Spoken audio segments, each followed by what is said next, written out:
Hello, स्वागत है आप सभी का मेरे YouTube channel maths with Dharmesh पे। जैसे कि परसेंटेज की अब तक 6 क्लासेस हो चुकी। आज है परसेंटेज पार्ट 7। कल जो सवाल हुए थे वो आयकर से रिलेटेड थे कि कोई व्यक्ति का आयकर अगर इतने से, जैसे मान लीजिए 10 से 5 हो जाता है या 5 से 10 हो जाता है, बढ़ जाता है चाहे घट जाता है, तो एक लाइन और उसमें लिखी थी कि दोनों प्रकार में क्या होता है, समान आयकर का भुगतान करता है। यानी कि जो टैक्स रेट था वो क्या था, फिक्स था। तो ऐसे में हम क्या करते थे कि जो इनकम का रेशियो होता था और टैक्स रेट का जो रेशियो होता था वो आपस में इन्वर्स होता था, उल्टा होता था। आज भी उसी से रिलेटेड क्वेश्चंस कुछ मैं कराने वाला हूं, जिसका पहला सवाल आपके सामने लिखा हुआ है कि एक व्यक्ति की आय 2000 रुपये बढ़ जाती है और आयकर की दर 14 से 12 हो जाती है। आयकर की दर अच्छा जब घटेगी तो आपकी जेब में ज़्यादा रुपये बचेगा। उस दिन भी मैंने समझाया था कि अगर मान लीजिए 100 रुपये है और उस पर 10 रुपये आप टैक्स दे रहे हैं तो आपकी जेब में 90 रुपये बच रहा है। लेकिन 10 की जगह जब आप 5 रुपये दे रहे हैं टैक्स, जो आपकी जेब में क्या हो रहा है, 95 रुपये बच रहा है। यानी कि इनकम में क्या हो रहा है, ग्रोथ हो जा रही है। लेकिन आपसे कह दिया जाए कि दोनों मामलों में आयकर क्या है, सेम है, आयकर टैक्स जो है वो चेंज नहीं हुआ है। तो उसके लिए हमें क्या करना पड़ेगा, जो टैक्स रेट है और जो इनकम का रेशियो है वो हमें इक्वल करना पड़ेगा दोनों। उस मामले में कि 12% 14 से 12% हो जाती है, लेकिन आयकर पहले के बराबर है। जो टैक्स वो जमा कर रहा है, जो पहले 10 रुपये दे रहा था अभी भी 10 रुपये वो टैक्स से दे रहा है। ठीक, तो इन दोनों परिस्थिति में 20% आयकर मुक्त है। इस व्यक्ति की वर्तमानिक आय क्या है, वर्तमान आय क्या है? देखिए, टैक्स यहां पे क्या है, फिक्स है आयकर, लेकिन आयकर क्या है, पहले के बराबर है। टैक्स क्या है, फिक्स्ड है। ठीक, तो यहां टैक्स बराबर क्या होता है, इनकम गुणे उसका टैक्स रेट जो होता है, यानी कि परसेंटेज वैल्यू जो होती है वो होती है। तो टैक्स क्या हो रहा है, 14 से 12 हो रहा है, यानी कि 2 सत्ते 14, 2 6 12। 7 से क्या हो रहा है, टैक्स 6 कम हो रहा है। तो इनकम क्या होगा, जस्ट उसका उल्टा हो जाएगा, 6 से 7 इनकम क्या हो जाएगी, 12। अब टैक्स देख लीजिए, यहाँ पे दोनों मामलों में फिक्स है, 6 सत्ते 42, 6 सत्ते 42। टैक्स कितना दे रहा है, 42 रुपये ही दे रहा है दोनों मामलों में। ठीक, तो इसी का मतलब होता है क्या, टैक्स फिक्स होना। समझ गए? तो इनकम 6 से 7 हो रही है, 2 रुपये क्या हो रहा है, बढ़ रही है। तो आप खुद जानना है कि इनकम में इंक्रीमेंट हो रहा है 1 का, 6 से 7 हो रही है, यानी कि 1 का क्या हो रहा है, इंक्रीमेंट हो रहा है। उसकी वैल्यू कितनी दी है, 2000 रुपये। हमसे पूछा गया है कि इस व्यक्ति की वर्तमानिक आय क्या है, यानी कि 7 की वैल्यू पूछी है। तो 7 की कितनी हो जाएगी, 7 दूनी 14,000 रुपये। यही क्या है, इस सवाल का आंसर है कि उसकी वर्तमानिक आय क्या है, इनकम क्या है, 14,000 रुपये है। नोट कर लीजिए इस सवाल को, यही सवाल का क्या था, आंसर था। अब आप लोग कहेंगे कि सर इन दोनों में जो 20% आयकर मुक्त था उसका तो आपने यूज ही नहीं किया। बेटा उसका यूज इसलिए नहीं किया, 14 का जब हम 80 निकालेंगे या फिर 12 का 80 निकालेंगे, तो जब रेशियो सेम, किसी भी रेशियो में जब हम सेम नंबर से गुणा भाग या फिर कुछ भी करें सेम नंबर से, जैसे यहाँ 80 से क्या हो रहा है, गुणा हो रहा है, तो रेशियो वही रहेगा, रेशियो पे कोई फर्क ही नहीं पड़ेगा। रेशियो तब भी क्या रहेगा, 14 और 12 का ही रहेगा। ये आपको मैंने रेशियो एंड प्रोपोर्शन की क्लास में समझाया है कि रेशियो में कोई भी चेंजेस नहीं होता है जब रेशियो को किसी भी सेम नंबर से मल्टीप्लाई या डिवाइड किया जाए। नोट कर लीजिए, 14,000 is the answer of this question. वरना बेसिक तरीके में मैंने आपको समझाया था कि आप अगर मानेंगे कि 100% वो टैक्स से देता है, 20% मुक्त है, तो वो 80 पे देगा। और 2,000 अगर आयकर उसकी बढ़ जाती, कैसे, देखिए एक्स पे 80% और पहले टैक्स था 14/100/100। जब आय बढ़ जाती तो x प्लस 2,000 गुणे 80 हो जाएगा, गुणे फिर 12 हो जाएगा। ये 80 से 80 क्या हो जाएगा, फिर कट जाएगा, 100 से 100 कट जाएगा, 2 सत्ते 14, 2 छंग 12, ये 7x हो जाएगा, ये 6x प्लस 12,000 हो जाएगा। ठीक, x बराबर कितना आ जाएगा, 12,000। और हमें वर्तमानी आय पूछ रहा है। वर्तमानी आय कितनी थी, x प्लस 2000 थी। 2000 क्या हो गए थे, बढ़ गए थे, तो यानी कि 12000 प्लस 2000 कितना हो जाएगा, 14000। ये अपने पास क्या था, बेसिक तरीका था, जो पिछले वीडियोस में मैंने आपको बताया भी था, कराया भी था। जो लोग आर्ट्स से जुड़े हैं वो पिछली वीडियो जरूर देखें, उसमें बेसिक भी मैंने बताया, 2-3 प्रकार से सवाल को कराने की कोशिश की है। नोट करिए इसको। फिर बढ़ते हैं अपने अगले क्वेश्चन की तरफ। बहुत ही इंपॉर्टेंट क्वेश्चन है ये सब एसएससी सीजीएल के लिए। ऐसे ही क्वेश्चन पूछे जाते हैं, बार बार पूछे जाते हैं, लगातार पूछे जाते हैं, कोई भी चेंजेस नहीं होती, केवल न्यूमेरिकल वैल्यू चेंज हो जाएगी, नंबर चेंज हो जाएंगे बस।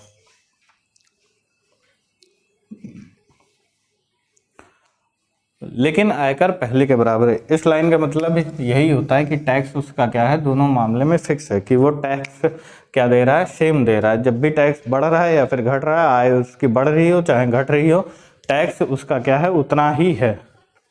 ठीक, तो टैक्स अगर उतना ही है तो उसकी इनकम क्या हो जाएगी, 14000 हो जाएगी। पहले की इनकम उसकी क्या आएगी, 12000। ठीक है, बढ़ते हैं अगले क्वेश्चन की ओर, जो कि आपके सामने ये रहा। देखिए इस सवाल को, इस सवाल और पिछले सवाल में बस एक ही अंतर है कि उसमें क्या होता था, 20% आयकर हर प्रकार मुक्त होता था। इस बार क्या है, 20 और 30% आयकर मुक्त है, वरना आयकर क्या है, पहले के बराबर ही है। यानी कि टैक्स इस वाले क्वेश्चन में भी क्या है, फिक्स है। आप लोग करके देखिए, 10 सेकंड का समय आपके पास, बताइए कि कैसे आएगा इस क्वेश्चन को। जो लोग भी एसएससी की तैयारी कर रहे हैं उनसे यही निवेदन है कि ज़्यादा से ज़्यादा वीडियो को शेयर करिए, जो लोग भी आपके जानने में एसएससी की तैयारी कर रहे हैं, ज़्यादा से ज़्यादा वीडियो शेयर करिए।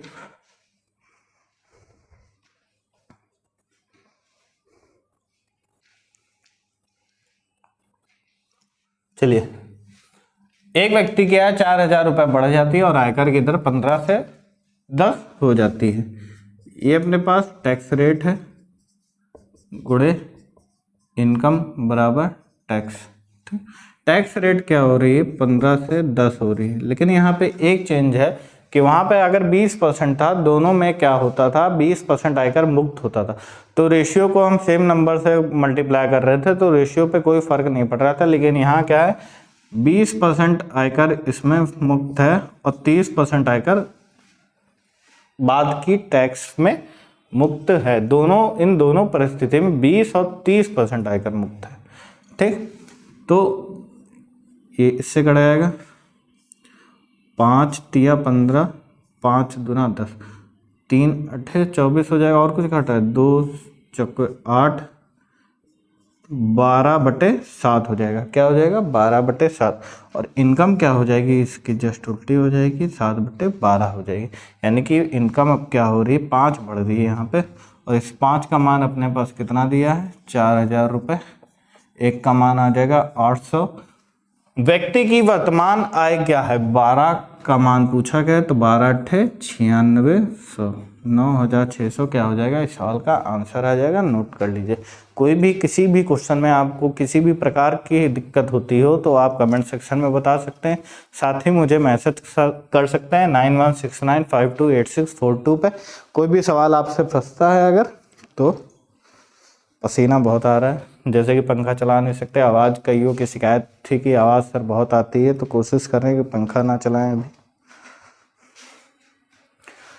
जल्दी से जल्दी आप लोग इतना शेयर कर दीजिए मेरे चैनल को कि एसी लग जाए, डिजिटल बोर्ड आ जाए, है ना, और भी पढ़ाने में आपको मज़ा आए। मेरा भी सपना पूरा हो, आपका भी सपना पूरा हो, इस बार एसएससी में सिलेक्शन हो जाए सबका भाई। इस सवाल में क्या अंतर था कि 20% और 30% आयकर यहाँ पे क्या था, मुक्त था। अगर बेसिक से इसको करेंगे तो कैसे करेंगे, इसके नीचे मैं बता देता हूँ। देखिए पहले x था 20% मुक्त, 80/100 हो जाएगा, गुणे 15/100। ठीक है, x प्लस 4000 हो जाएगा, गुणे, अब यहाँ पे 80 नहीं होगा, यहाँ पे क्या हो जाएगा, 70 हो जाएगा, गुणे 10/100। ठीक, ये कैंसिल हो गया, ये इससे कटेगा, 5 या 15, 5 दूना 10, 2 4, तो ये हो जाएगा 12x बराबर 7x प्लस 7 चौक 28,000। 12 में से 7 गया, 5x बराबर 28,000, x बराबर कितना आ जाएगा 25। बताइए भाई सही है। 4,000 क्वेश्चन में क्या था भाई, 4,000, 25, 3 बज गया, 5 छक्का 30, 5600। ठीक, अब वर्तमान में पूछा था तो 4,000 बढ़ जा रही थी। यहाँ तक दिख रहा है, नीचे तक नहीं दिख रहा है। उफ उफ उफ, इस लाइन तक नोट करिए, फिर यहाँ देख लीजिए। तो यहाँ 5x बराबर कितना आ गया 28,000, x बराबर आ गया 5600, और x प्लस 4,000 की वैल्यू हमसे पूछा था, यानी कि 5600 प्लस 4,000 तो कितना आ जाएगा 9600। आंसर आ गया, नोट कर लीजिए। कोई भी दिक्कत हो तो आप बताइए कि सर बेसिक में दिक्कत है या फिर क्वेश्चन में दिक्कत है या फिर आपके आंसर में दिक्कत है। किसी भी प्रकार की दिक्कत हो आप बताइए, सॉल्व किया जाएगा। मेहनत आप लोग करते रहिए निरंतर, सफलता आपके कदमों पे इस बार होगी। झुकना पड़ेगा सफलता को, इतनी मेहनत आपको करनी पड़ेगी। पढ़ते हैं अगले क्वेश्चन की तरफ, जो कि आपके सामने ये रहा। देखिए अगला सवाल, इसमें क्या अंतर है ये आप लोग पढ़ के देखिए इस सवाल को, कि एक व्यक्ति की आय 3,000 रुपये कम हो जाती है और आयकर की दर 15 से 18% हो जाती है। भुगतान किए गए कर का अनुपात 3:2 हो जाता है। 20% आयकर मुक्त है, तो प्रारंभिक आय क्या है। यहाँ पे जो फिक्स टैक्स पहले हम लोगों को लिखा होता था कि वो दोनों मामलों में बराबर है, उसकी जगह पे हमें इस बार क्या दिया है, अनुपात दिया है। यानी कि जो टैक्स फिक्स लेते थे क्या होता था, टैक्स अपना इनकम गुणे टैक्स रेट, तो ये टैक्स फिक्स की जगह इस बार हमें रेशियो में दिया है 3:2, और उसको हम लोग फिक्स करेंगे। ठीक, उसको हम लोग क्या करेंगे, इक्वल करेंगे, ताकि अपने इनकम और टैक्स रेट का रेशियो आ सके। ये कितना है 15/18 है, 3 × 15, 3 × 18। ठीक, तो भुगतान किए गए कर को पहले इसको फिक्स करिए। तो आप जानते हैं कि इसको बराबर करने के लिए ऊपर को 2 से नीचे को 3 से करेंगे, तो ये 6/6 हो जाएगा कि नहीं। ठीक, अब इसको 6/6 बनाना पड़ेगा, यानी कि इक्वल करना पड़ेगा। देखिए इसको 2/3 से किया, तो इसको भी आप 2/3 से कर दिए। ऊपर वाले को 2 से, नीचे वाले को 2, तो ये कितना हो गया 10/18। कितना हो गया 10/18, यानी कि 2 × 5 = 10, 2 × 9 = 18। तो इनकम का रेशियो क्या आ गया 9/5 आ गया। अब देखिए 9 × 5 = 45, 9 × 5 = 45। टैक्स फिक्स हो गया कि नहीं हो गया बताइए। यहाँ पे भी हमने फिक्स कर दिया और इधर भी हमने फिक्स कर दिया, रेशियो से कोई मतलब नहीं है। 9 और 5, अब देखिए यहाँ क्या हो रहा है, आप खुद देख पा रहे होंगे कि इनकम 9 से 5 हो रही है, और इनकम अगर 9 से 5 हो रही है तो यानी कि इनकम घट रही है। कितना घट रही है 9 से 5, 4 की वैल्यू कितनी है 3,000, तो 4 × 7 = 28, 4 × 5 = 20 पूछा गया है। तो प्रारंभिक आय क्या है, यानी कि 9 का मान पूछा गया है, तो 9 × 5 = 45, 9 × 7 = 63, 4 × 67, ये अपने पास आंसर है 6,750। नोट कर लीजिए कि इस सवाल का आंसर क्या है 6,750 है। What is the answer of this question, the answer of this question is 6,750। कैसे, एक व्यक्ति की आय 3,000 रुपये कम हो जाती है और आयकर की दर 15 से 18 हो जाती है। भुगतान किए गए कर का अनुपात 3:2 है, तो 3:2 टैक्स को हमने फिक्स किया, 6 और 6 कर दिया। ठीक, आप जानते हैं कि 6/6 का मतलब 1 हो जाएगा, और 9 × 5 = 45, 9 × 5 = 45, 45/45 का भी मतलब क्या हो जाएगा 1 हो जाएगा। तो 1 = 1 टैक्स यानी क्या हुआ फिक्स ही हो गया। अब टैक्स रेट इसको 2/3 से गुणा कर दिया था, तो इसको भी 2/3 से गुणा किया, तो ये 10/18 हुआ। इसको 2 से काट दिया, 2 पंच 10, 2 9 18। अब इस टैक्स रेट का जो रेशियो है वो इनकम के रेशियो के जस्ट रिवर्स होगा, यानी कि 9/5 होगा। तो कितना कम हो रहा है? 4 का मान दिया था क्वेश्चन में 3000, 1 का आ जाएगा 750, तो 9 का कितना आ जाएगा? 6750। ये था आपका आंसर। नोट करिए, साइड में आते हैं, स्क्रीनशॉट ले लीजिए। क्वेश्चन को आया हुआ क्वेश्चन है ये। एक व्यक्ति 30% आयकर भुगतान करता है, उसे 10% अधिभार भी भुगतान करना पड़ता है, तब उसके द्वारा भुगतान किया गया कुल कर परसेंट ज्ञात करिए। यानी कि अधिभार क्या होता है? जब हमें टैक्स के ऊपर टैक्स देना पड़ता है तो उसे अधिभार कहते हैं। टैक्स के ऊपर टैक्स को हम क्या कहते हैं? अधिभार कहते हैं। तो यहाँ कितना अधिभार है? 10% है। देखिए, किसी की इनकम मान लीजिए 100 रुपये है, ठीक। अब इस पे जो टैक्स है वो कितना है? 30% है, 30%। तो टैक्स कितना हो गया? 30 रुपये हो गया।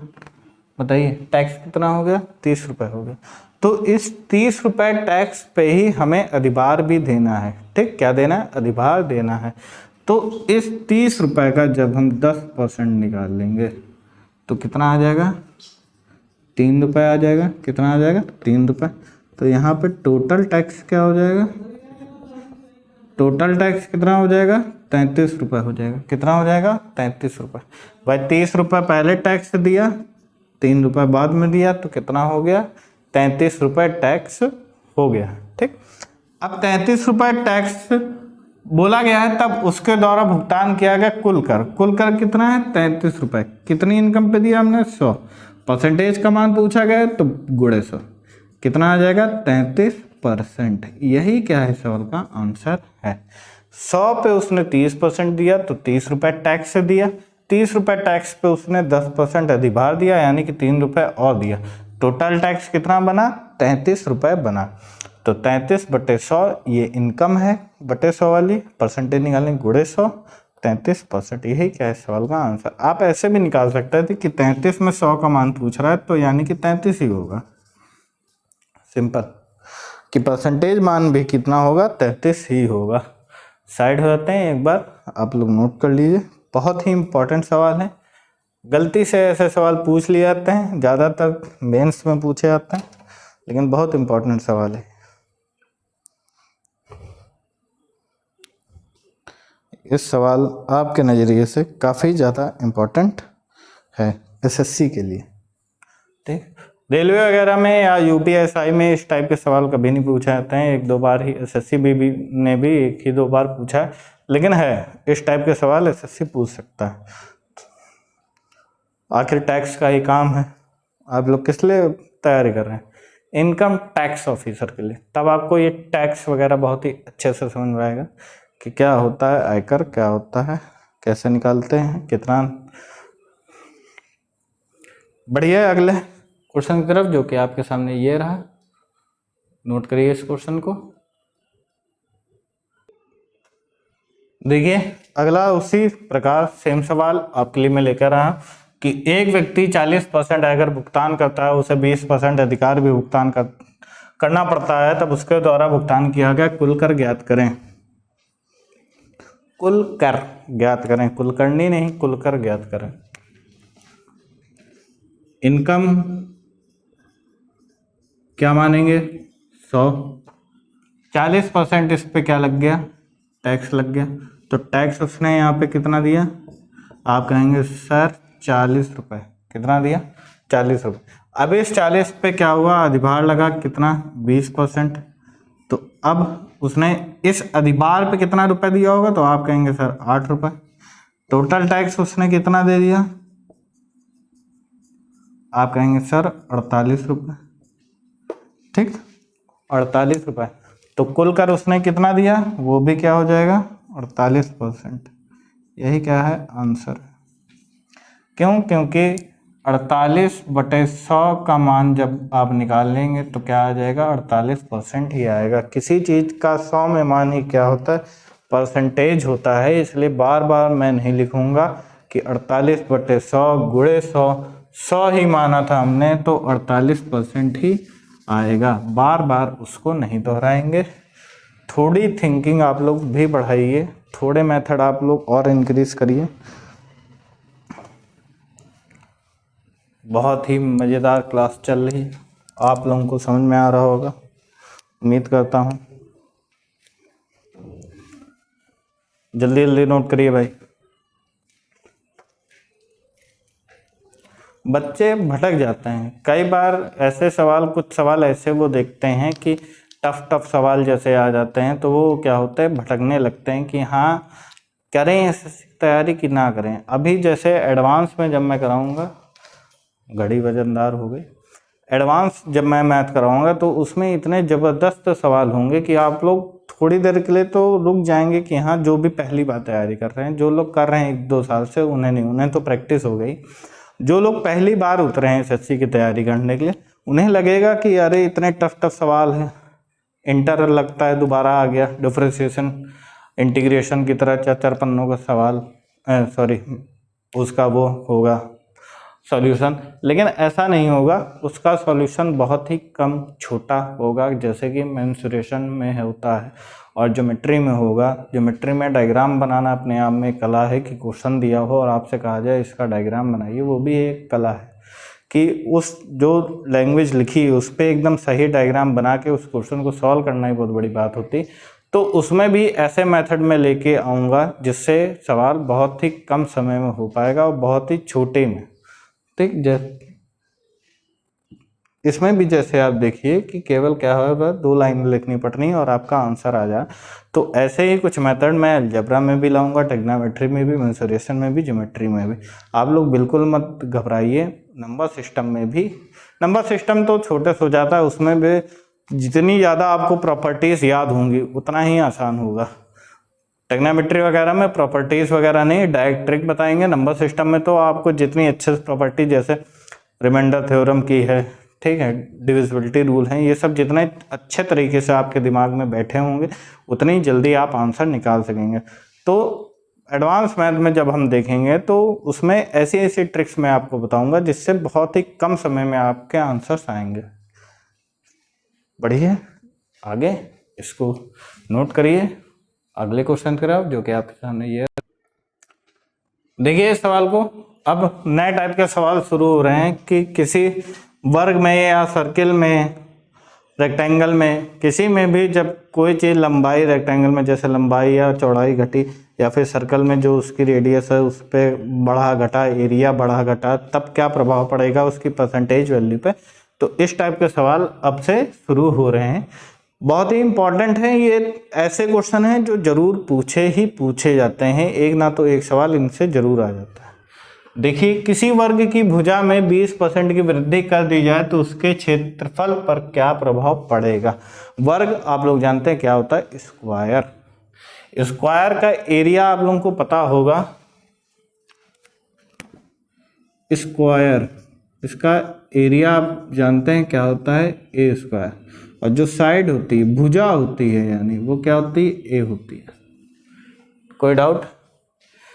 एरिया, क्षेत्रफल क्या होता है, ए स्क्वायर, साइड यानी भुजा क्या होती है, ए होती है। अब यहाँ बोला जा रहा है कि किसी की भुजा में 20% की वृद्धि कर दी जाए तो 20% का मान आपको मैंने बताया था क्या होता है, 1/5। परसेंटेज आप पढ़ रहे हैं, परसेंटेज की पहली वीडियो में ही मैंने आपको सारे परसेंटेज वैल्यू लिखवाए थे बहुत ही अच्छे तरीके से।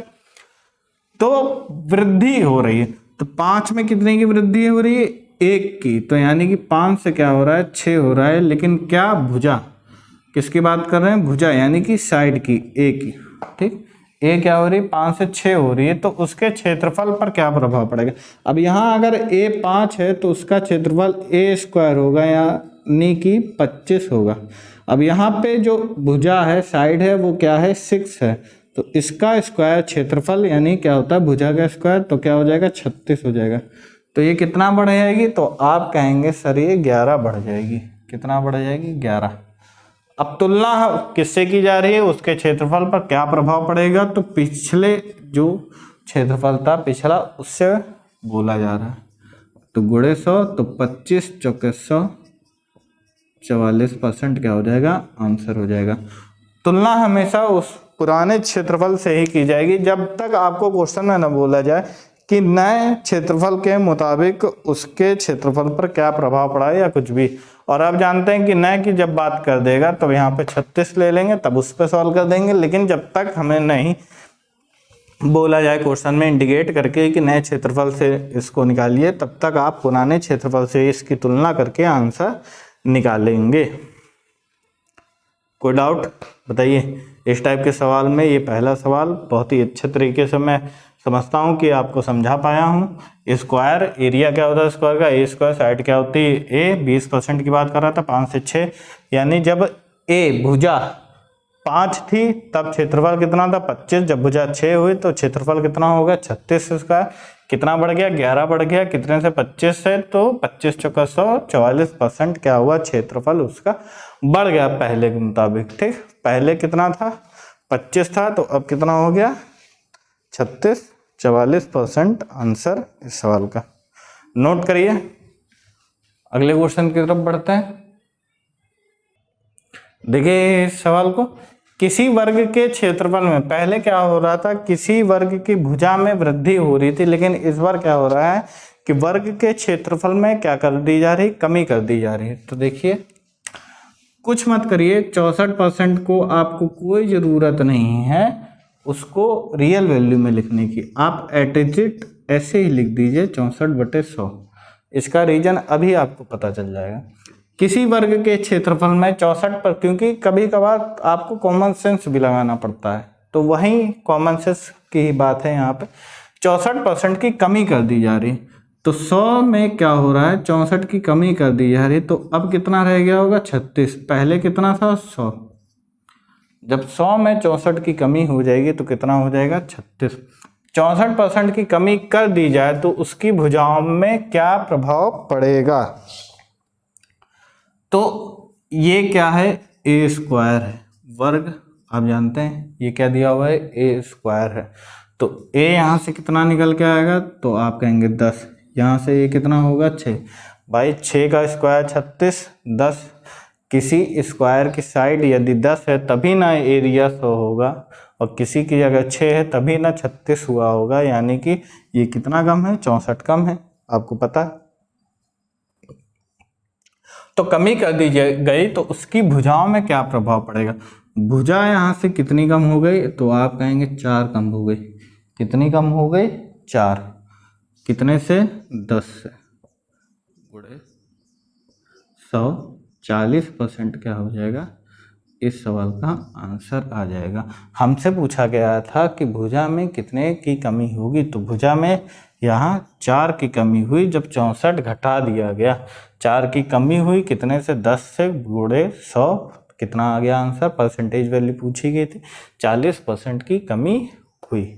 नोट कर लीजिए सवाल को, बहुत ही ज़बरदस्त और प्यारा सवाल है, नोट करिए।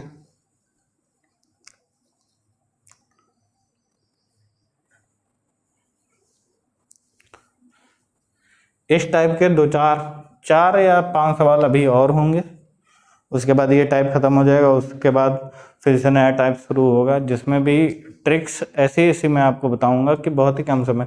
अब इसको करने में आपको ज़्यादा टाइम नहीं लगा होगा, क्योंकि स्क्वायर का तो ऐसे निकल आता है, ठीक, स्क्वायर का क्योंकि फॉर्मूला भी सरल होता है, सब कुछ सरल होता है। जब वृत्त की बात की जाएगी या फिर रेक्टेंगल को हिंदी में क्या कहते हैं भाई, आयत, जब आयत की बात की जाएगी, ठीक, या फिर सिलेंडर पे बात की जाएगी, तब वहाँ पे थोड़ा मामला टफ पड़ेगा, लेकिन उसकी भी ट्रिक मैं आपको बताऊंगा कि कैसे वहाँ पे आप लोग आंसर कम समय में निकाल सकते हैं। और जो बच्चे आज से जुड़े हैं, मैं फिर से कहना चाहता हूँ कि वो पिछली वीडियो ज़रूर देखें, उसमें बहुत ही इम्पोर्टेंट सवाल कराए गए हैं, बहुत ही इम्पोर्टेंट ट्रिक्स बताई गई हैं, प्रॉपर्टीज़ बताई गई हैं, आप लोग ज़रूर उसको देखें। एक बार इसका स्क्रीनशॉट ले लीजिए, हो गया। तो मिलते हैं अपनी आने वाली वीडियोस में, इस क्वेश्चन को आज का आखिरी सवाल ही रखते हैं, फिर इसके बाद वृत्त के सवाल होंगे इसी टाइप के, सिलेंडर भी, आयत भी आ सकता है, कोई और भी होंगे, तो वैसे रखेंगे, किसी में क्षेत्रफल बड़ा होगा, किसी में त्रिज्या बड़ी होगी। जैसे वृत्त के सवाल में क्या होता है, क्षेत्रफल बढ़ा देते हैं या फिर त्रिज्या बढ़ा देते हैं, ऐसे ही टाइप के सवाल होंगे। और साथ ही साथ आप लोग जो सेगमेंट मैंने करवाया है डेफिनेशन, प्रॉपर्टीज, फॉर्मूलेस, उसको भी आप जरूर देखें। हर वीडियो में मैं कोशिश करता हूँ कि उसके बारे में बता दूँ, क्योंकि वो बहुत इंपॉर्टेंट सेगमेंट है। सारी चीज़ें आपको एक जगह मिल रही हैं, ये बहुत बेनिफिशियल है आप लोगों के लिए, खासकर तब जब एसएससी का पेपर होगा जुलाई में। ठीक, तो उसको भी आप जरूर देखें और ज़्यादा से ज़्यादा मैं चाहता हूँ कि आप लोग शेयर भी करिए।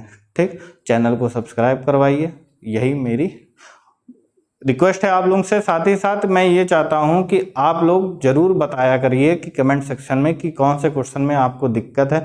साथ ही साथ आप लोग पर्सनल मुझे व्हाट्सएप पे मैसेज भी किया करिए, किसी भी क्वेश्चन में आप अगर फंस जाते हैं। जिस भी वक्त मुझे टाइम मिलेगा, यानी कि जब भी मुझे टाइम मिलेगा, तो मैं उस क्वेश्चन को आपको सॉल्व करके भेज दूंगा। ठीक, कोई भी आपको डिफ़िकल्टी नहीं होगी उसको समझने में। ट्रिक और बेसिक दोनों में प्रयास करूंगा कि दोनों तरीके से आपको मैं करके भेज सकूं। ठीक, आप देखते रहिए चैनल क्या मैथ्स विद धर्मेश। सारी वीडियोस आप जितने आपके जानने वाले हैं, जो भी तैयारी कर रहे हैं एसएससी की, उन तक वीडियो के लिंक जरूर पहुंचाएं, ताकि वो लोग भी हमारी वीडियो देख सकें, मैथ के नई नई ट्रिक्स सीख सकें। तब तक के लिए नमस्कार, जय हिंद।